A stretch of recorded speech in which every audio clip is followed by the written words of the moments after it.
Hello, hello, hello. So I'm back.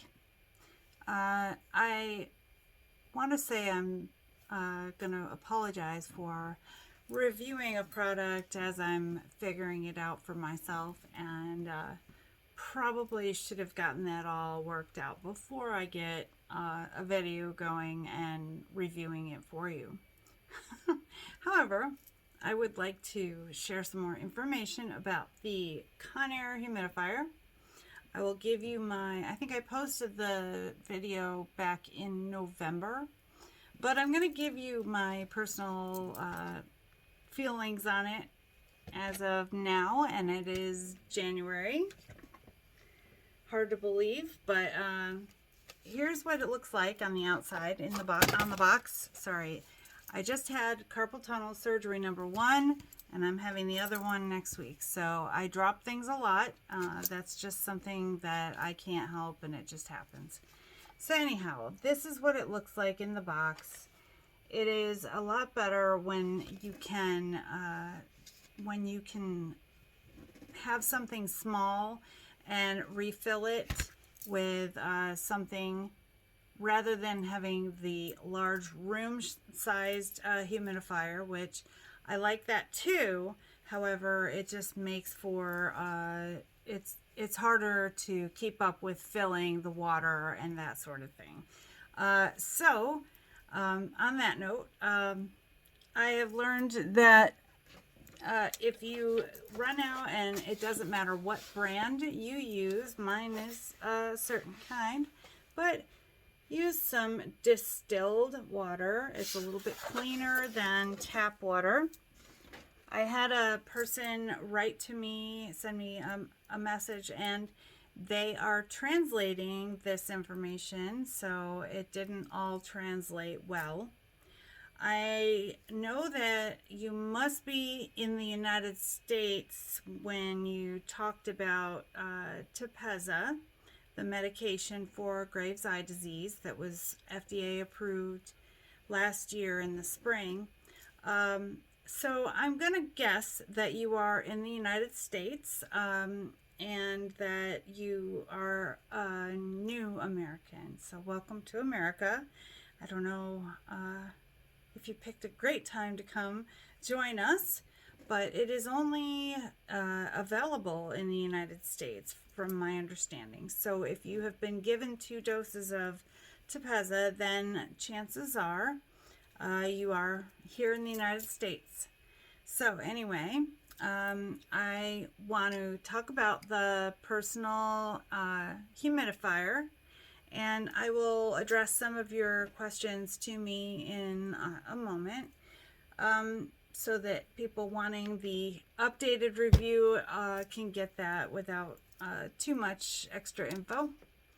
So I don't know why this is being really difficult when it comes to the length of the cord. So I guess what I would say is the length of the cord could be better, but you're gonna take this, I'm gonna show it to you. I put it in a sippy cup, and you can buy these at any cheapy store, probably a dollar store, but they have like a permanent like plastic straw that you can use with it. It's perfect. It holds it up because it's nice and firm plastic. And I'm gonna take the lid off and show you a little bit better. I might even delete the other video, I'm not sure. But here we have the personal humidifier out of the sippy cup.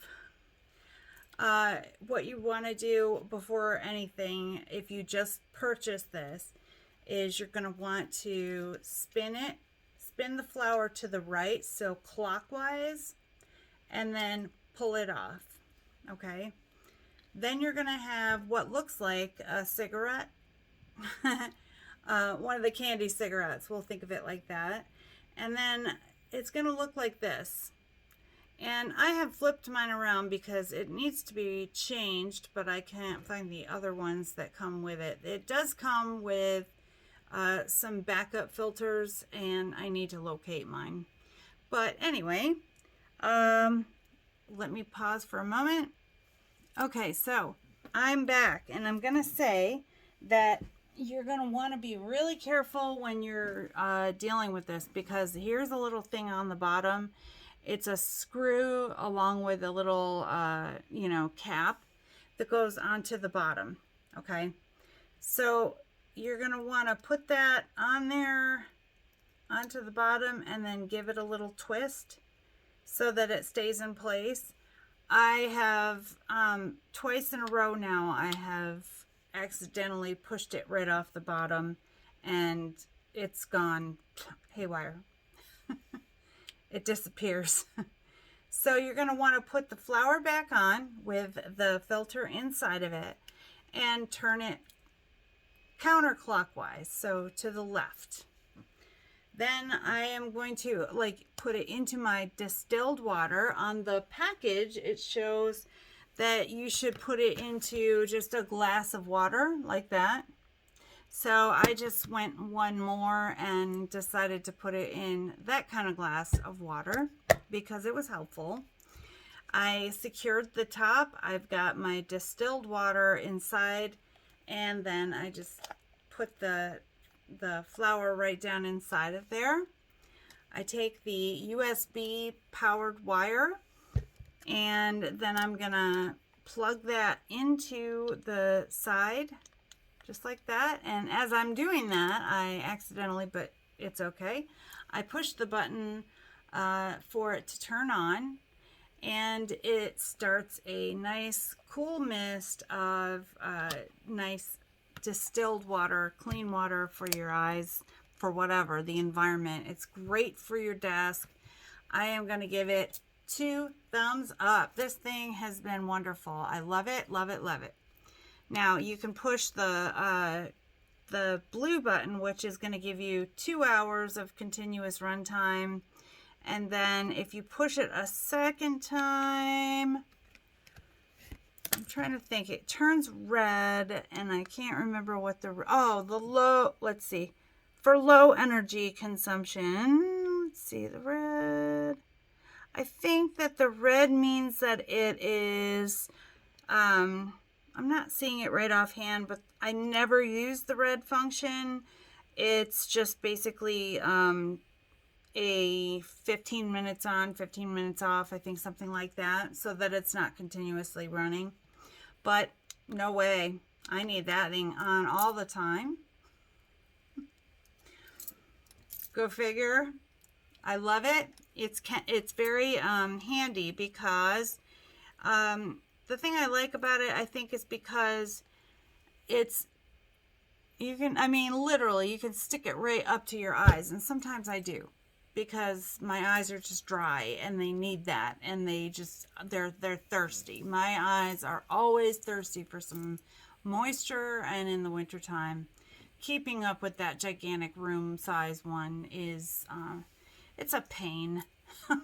I mean, I think it's worth doing, but I think that having something like this at your desk is just the thing for people that have this disease, because we just need it. Right. So on that note, I will, if you would like to just give that the end of the video seal of approval, you can. I would like to answer a couple of questions that were given to me. I'm going to read them as I go, so I apologize for looking off. But so someone wanted me to share a little more information about why I've had 9 eye surgeries, why so many surgeries, and why so many surgeries if my eyes are still bulging, which is also called exophthalmos, which I spelled wrong in the first one, and I apologize. I've corrected that. It's a hard word. I was in nursing and I know how to spell it, but I still spelled it wrong. So anyway, 9 eye surgeries have been in a very haphazard way because of the fact that my eyes developed at different times. I had, basically, if you break it down in not such a great order, it's not the right order. However, I've had both my orbital decompression, so that's when they break the walls of your eye socket, and it depends on the severity of your disease, whether they break, one wall, two walls, three walls, four walls. There's four walls that go around a Vogue, that go around your eye, and yes, Graves' eye disease is a situation where, okay, so the way it was explained to me, and also I have moderated a group with close to 4,000 people now for many years. I am the one of the co-administrators for the group, and I have taken it upon myself to get a little more knowledge to share, to help other people out, because that's what I like to do. So the 9 eye surgeries have been just sort of number one, because surgeons would prefer to do it as minimal as possible, then redo it to fix the problem, to improve the problem. And number two, they, it just, sometimes you just need more work done than other people. So I've had quite a few. I've had my upper lids fixed. I've had my lower lids brought up. I've had both my eye sockets broken. The first one was an emergency, just like what you described. I have never been on Topeza. I had a damage to my tear duct on this eye, so it drips quite a bit, and they tried to break my nose bone and go down the back of my throat with drainage, as opposed to going into the under my eye. And your question also was, why do my eyes still bulge if I've had 9 eye surgeries? And I am not going to take that personal. I'm going to just tell you that if you were to meet my father, you would understand, because my dad had the most natural, beautiful, big blue eyes, and I inherited large eyes. It really didn't, I don't think it had anything to do with the thyroid eye disease, but maybe he had it too. I don't know. I'm not sure. But, that's what it boils down to, is that some people are just, they have larger eyes than other people. I mean, there's people who have very, very small eyes, So all my life, I have been picked on, and there was one girl that would always torture me in school, and she would be, what are you looking at? Bug eyes, It was awful. But it's okay. Some people are just naturally gifted with bigger eyes than others. And do I wish my eyes were perfect? Yeah, I do. But, what can you do, right? So you had mentioned, I wanted to say the way that it was described to me is that it is an autoimmune disease. So your body is attacking its own tissues and cells and itself. Your body is attacking itself. So what happens is that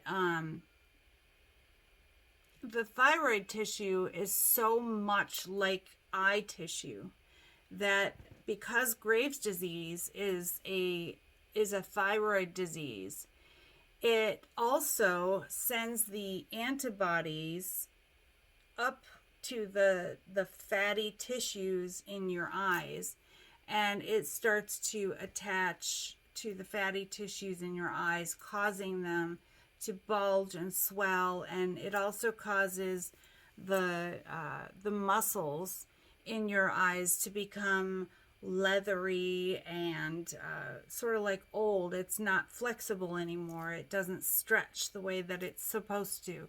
So your eyes can become very tethered. I think that sometimes people develop double vision as a result of surgery.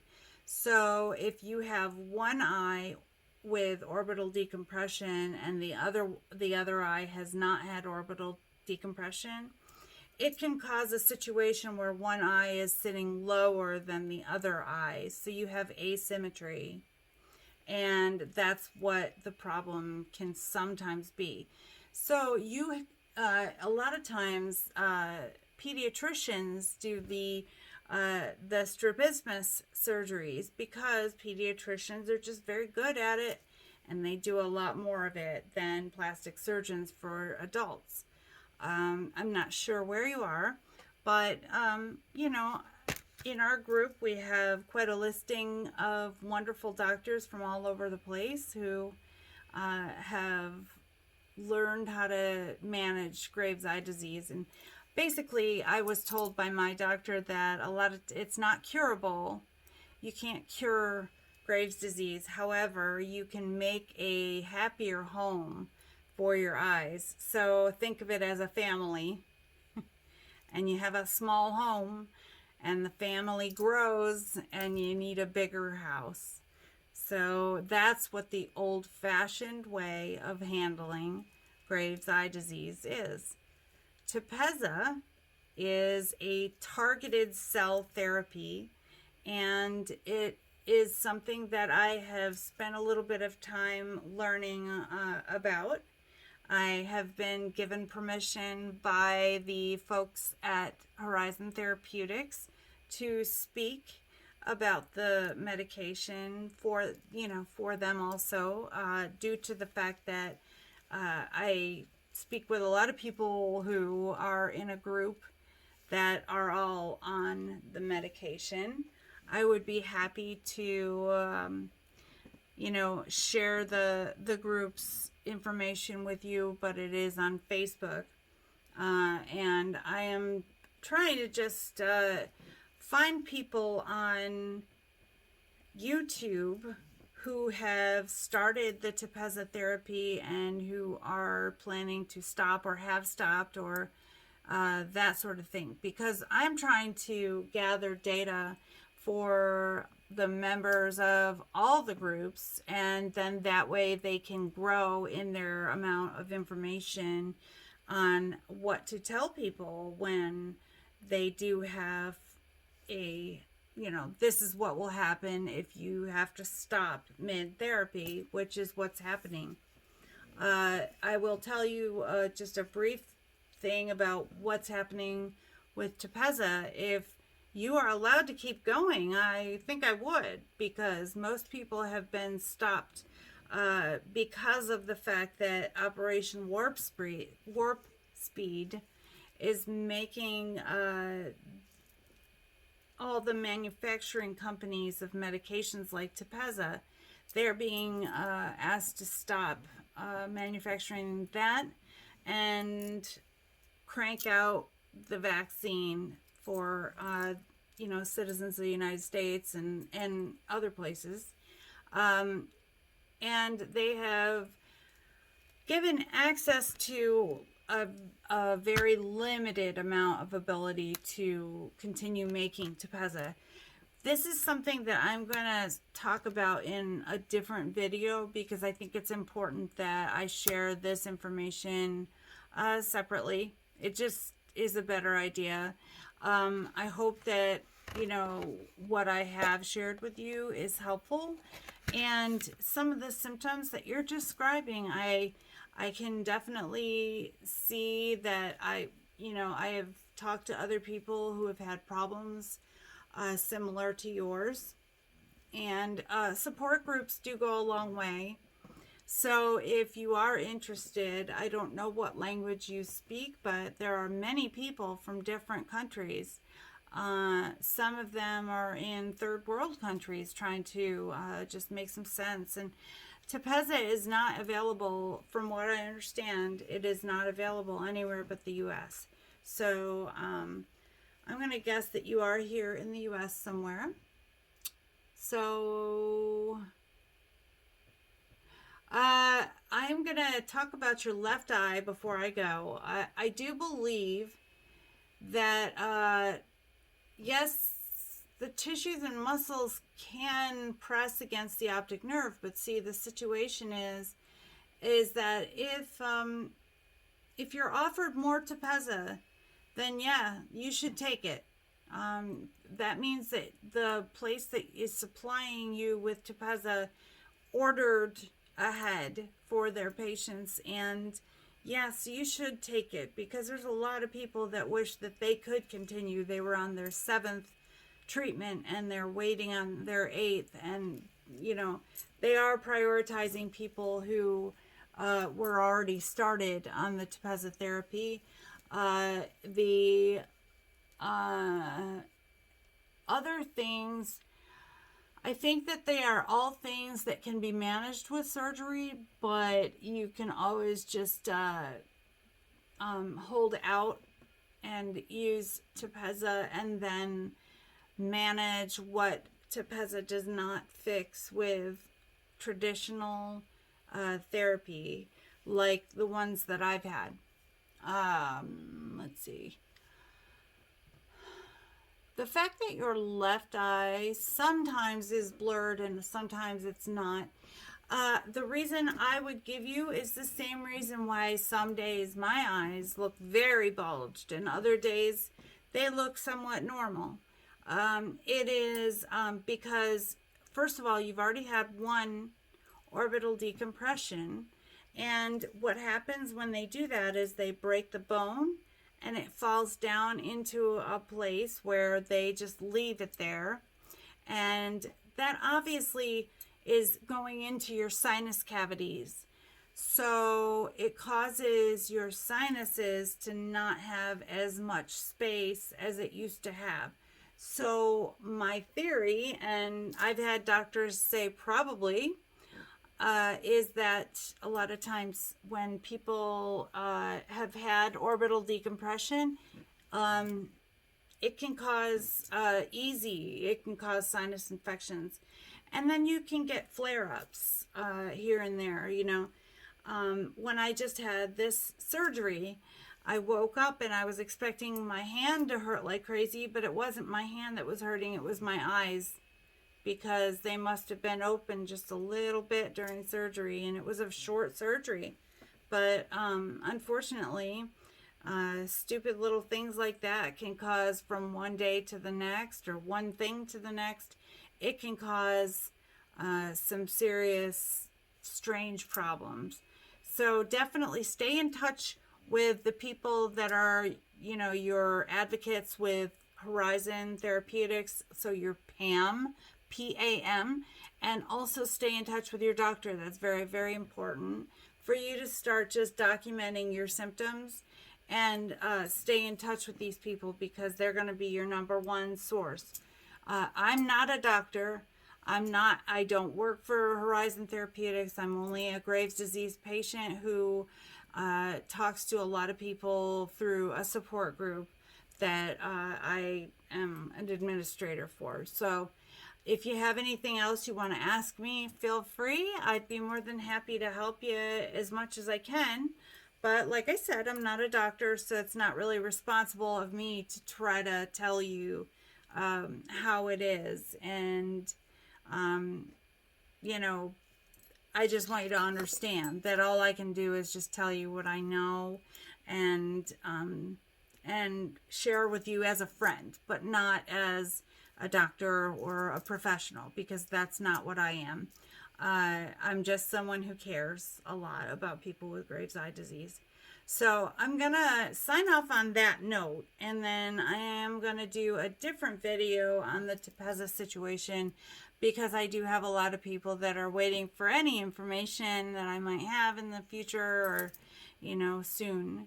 So if you would like to hear that, then you can subscribe, or, just follow me, whatever you want to do. It doesn't matter.